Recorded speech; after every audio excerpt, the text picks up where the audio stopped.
Hallelujah. Noong last Sunday, ang mensahe po natin ay patungkol doon sa pasakit ng ating Panginoong Hesus.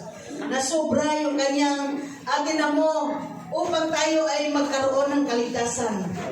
Hallelujah. Kung nandito tayong lahat noong Sunday, narinig natin yon, or kahit wala tayo noong Sunday, pwede rin natin mabasa yan. Mabasa natin sa John 23, whole chapter, tapos Matthew 27, whole chapter. So, yun po yung ipinako na si Panginoong Hesus sa krus. Noong ipinako siya sa krus, nagkaroon ng total eclipse.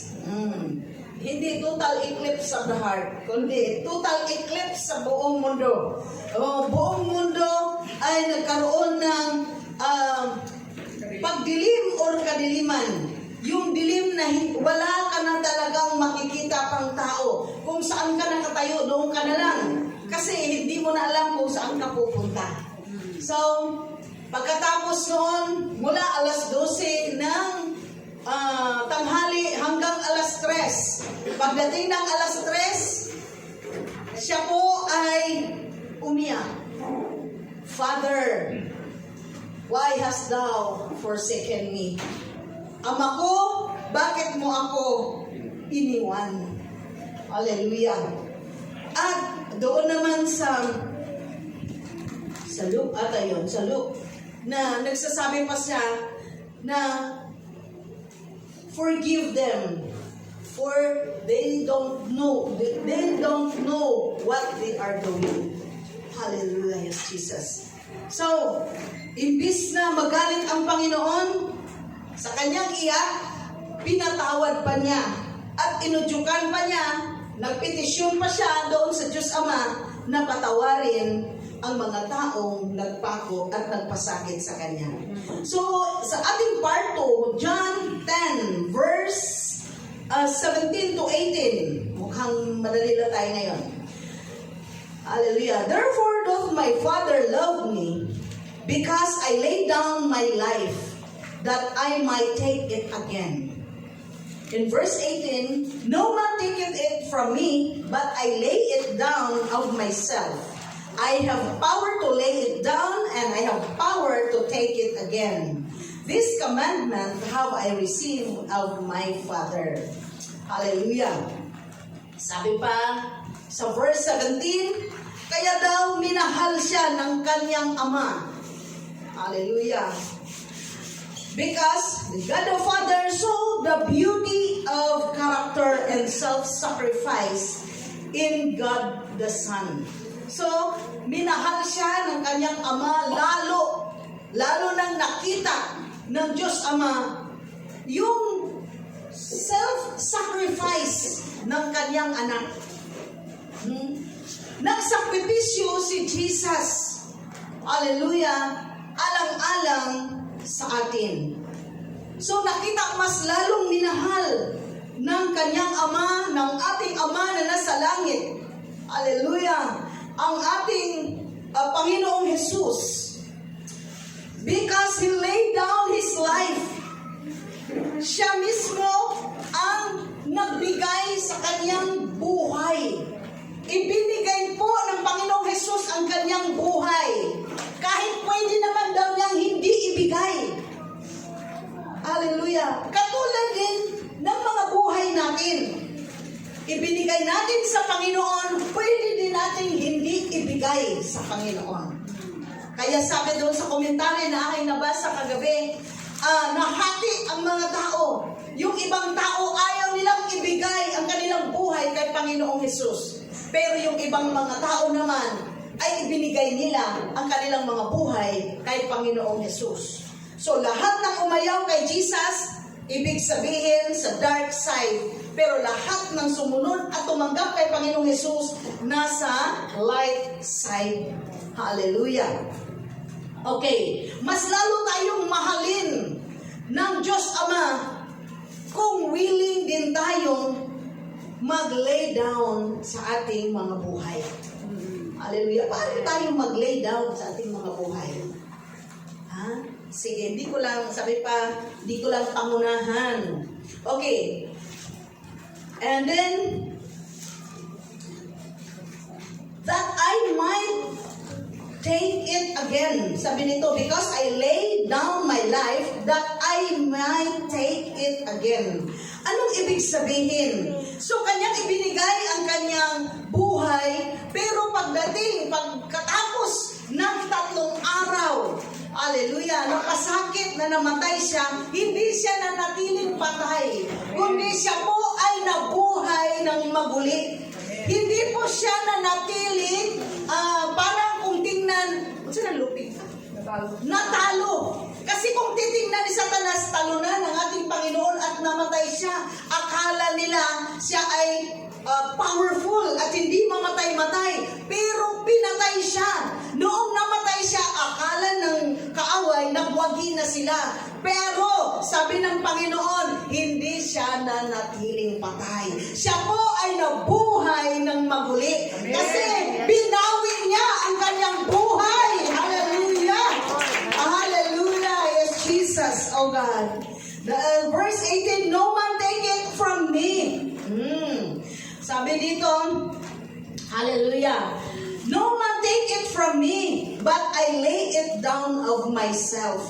So, dito sa Luke 23 verse 34a, then said Jesus, Father, forgive them, for they know not what they do. Ibig sabihin, kahit pinatay na siya, hindi niya chinarge sino man. Hallelujah. O sa Bisaya pa, wa na siya manumangil, wa siya nag-blame.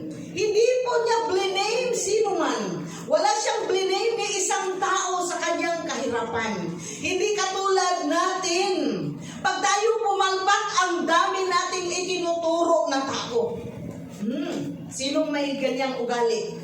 Kaya ako nagkaganito kasi yung nanay ko hindi ako iniwanan ng mana. Kaya ako naghihirap dahil hindi ako pinaaral. Si kuya lang ang pinaaral. Si kuya hindi kami pinaaral kaya kami nagkakaganito. Ang Panginoong Jesus hanggang sa cross, sabi pa niya, patawarin mo sila. At hindi niya chinarge kahit isang tao na siya ay nagkaroon ng pasakit. Amen. Hallelujah. Praise God. Okay. Dinote ko dito, that is why God has a special favor to those who render sacrifice to the work of the ministry, forsaking everything for His name and the gospel's sake. Hallelujah. Kaya kung titingnan natin, may special na favor ang Panginoon sa mga taong nagbigay sakripisyo para sa paglilingkod sa Panginoon. Amen. Hallelujah. Kaya nga, biblical talaga nasabi, huwag tayong maglapastangan sa mga inanoint ng Panginoon. Touch not mine anointed.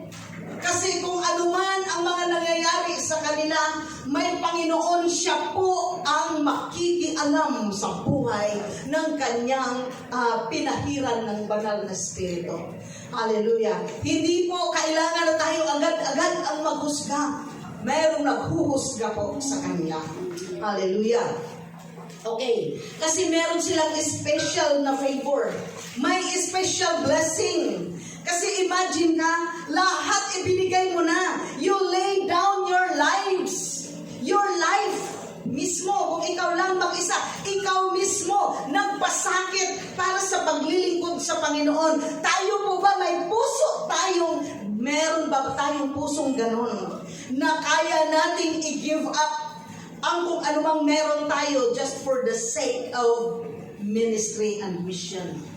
Pag sinabi natin ako ay pupunta doon, hallelujah. Sabi pa sa Matthew 10 na sinabi, huwag kayong magbitbit kahit ano. Huwag kayong magdala ng pitaka. Huwag kayong magdala ng damit. Okay, go! Upang ipamahagi ang salita ng Panginoon. Dala-dalawa sila. Hallelujah. Hallelujah. Pero tayo, kanda-ugaga, bit-bit lahat ng bagahe kasi baka wala tayong makain pagdating doon sa misyon. Hallelujah. Hindi natin maiwan-iwanan kung anong meron tayong bisyo dahil hindi natin kayang ipagpalit si Jesus. Hallelujah. Sa bisyo natin. Hindi kayang ipagpalit si Jesus para sa may mga calling. Sana sa kanyang trabaho. Isipin natin, o sa Bisaya, pag ikaminusan lamang nato atong Ginoo, parang hindi tayo kayang pakainin ng ating Panginoon. Hallelujah. Praise God. Okay. And, hallelujah. Si Jesus mismo, pag siya ay nagkaroon ng pasakit, siya ay nag-suffer, walang taong binuduro. Kalimitan sa tao, pag siya ay mayroon ng kahirapan, pag may kahirapan ng dumating sa kanyang buhay, nagduduro na ng tao. Ako, dahil matanda-tanda na ako, sa totoo lang, marami na akong narinig at marami na akong kausap na ganun magsalita. Dahil hindi ako binigyan ng mana, dahil hindi ako pinaaral, dahil ganyan. Hindi ko, Bisaya, ay iiwan man ka ng pungkol. Hindi man putol ang iyong kamay at paa. Bakit hindi ka bumangon? Yung sinend ni pastor na nagigitara, na paalang ang kanyang ginamit. Nakita niyo yun, mga musicians? Nakita niyo yung paalang ang ginamit na worship sa Panginoon, nagigitara ang kanyang paa. Hallelujah. Yes, God. Kasi, sabi pa, kung gusto mo, maraming paraan. Pag ayaw mo, maraming dahilan. Hindi ako pwede dyan, hindi ako pwede dito, hindi ako pwede dito kasi sintonado ako, hindi ako dyan kasi wala ako sa music. Hindi rin ako pwede mag-share ng word of God kasi mahiyain ako. Eh, sige, itago mo na lang sarili mo. Okay. Hindi rin ako pwede magbago kasi ganito na talaga ako. O, diba? Oo, kasi embrace talaga kung sino at kung anong meron tayo at ayaw nating bitawan. Pero si Panginoong Jesus, binitawan niya ang lahat. Talagang wala siyang iniwan para sa kanyang sarili. Hanggang kamatayan, hanggang, hallelujah, sa cross ng Kalbaryo. Praise God. Hallelujah, yes, Jesus. At hiningi pa niya ng tawad ang mga taong pumatay sa kanya. So, application natin sa ating sarili. Once you give up everything for the sake of the gospel and His calling, whatever happens in your life, don't blame anyone. Don't blame. Hallelujah. Kasi, si pastor, kasi dito, kasi ako inassign, ang hirap-hirap ng lugar na to. Bakit? Hindi ka ba marunong lumipat? Kung halimbawa na sa Imbunya ka, lumipat ka doon sa Kabanatuan kasi sikat. O diba? Halimbawa dito ang hirap-hirap ng Esperanza. Lumipat ka doon sa yung sentro mismo talaga dyan sa may Princeton, medyo harap ng Kapitolyo, ng City Hall. Kasi mukhang mayaman, tingnan natin, makakuha ka ba ng tao doon? Oo. Talaga, sabi pa sa Bisaya, pustahan tag makakuha ka. Kasi ang maraming tao dito sa mahihirap. Isang bahay na maliit, maraming laman. Doon sa kanila, ang laki-laki ng bahay. Walang tao na sa Amerika. Sino i-preach mo doon? Oo. May caretaker. Morning lang darating, ihapon kang dumating. Di uli ka na. Wala ka nang makikitang tao. Hallelujah. Kaya huwag magreklamo kung saan tayo ilagay ng Panginoon. Kayang-kaya tayong pakainin ng Panginoon. Basta you lay down your life for Jesus' sake. Hallelujah. Kung hindi man sa ganun, kung sa paglilingkod lang, pagbabasa lang ng Bible, grabe, hindi ka mababawasan ng 1 kilo. Sa prayer lang, hindi mo makakabawas yan at hindi ka pa magugutuman sa... Kasi pwede namang mag-break, kain ng kain. Hallelujah. Pagsamba, ilang oras, 2 oras sa 1 linggo. Hallelujah. Hindi pa natin maibigay-bigay. Napakamura o napakaliit ng tingin ng tao sa ating Panginoon. So, salamat sa Panginoon at nandito tayo. Hallelujah. Medyo malaki-laki ang paningin natin sa ating Panginoon. Depende na yan sa atin kung gaano kalaki natin tingnan ng ating Panginoon. Hallelujah. Sabi pa, meron siyang power to lay it down. Meaning, patuloy na ating ipaglalaban ang ating paglilingkod sa Panginoon with full faith in God. Pero meron ka ding power to take it again. Ibig sabihin, retreat. Umalis ka na kasi takot ka na and you don't have faith anymore. Hallelujah. Ito ay application sa ating mga buhay na meron tayong power na magpatuloy sa paglilingkod. Meron din tayong power umayaw na sa paglilingkod. Ayoko na dyan, hindi na ako pwedeng magbarkada. Doon na lang ako sa barkada. Maganda pa sa barkada, nagrarayot. Di ba? May rayot-rayot. Mas okay yun, nagkatumba-tumba ka na doon sa daan. Kasi di ba, parang sikat kasi tingnan ng mga bata. Kung meron silang kakampi, meron silang gang, mga Christians na kabataan, hindi po sikat ang may gang. Gang-gang. Hindi po sikat ang may fraternity and sorority. You don't know what is sorority para sa mga babaeng may fraternity. Hindi po sila sikat. Tingnan mo, nagkalibuad-limbuad na sa daan. Hallelujah. Sinisira nila ang kanilang mga buhay. Sinisira din nila ang kanilang kinabukasan. Minamadali nila ang buhay nila. Bakit? Kung sila nagrarayot, bakit? Hindi ba sila balikan ng iba? Ba't sila nananakit? Babalikan din sila. Magtago na lang sila. So, ano pa kinabukasan meron? Hallelujah.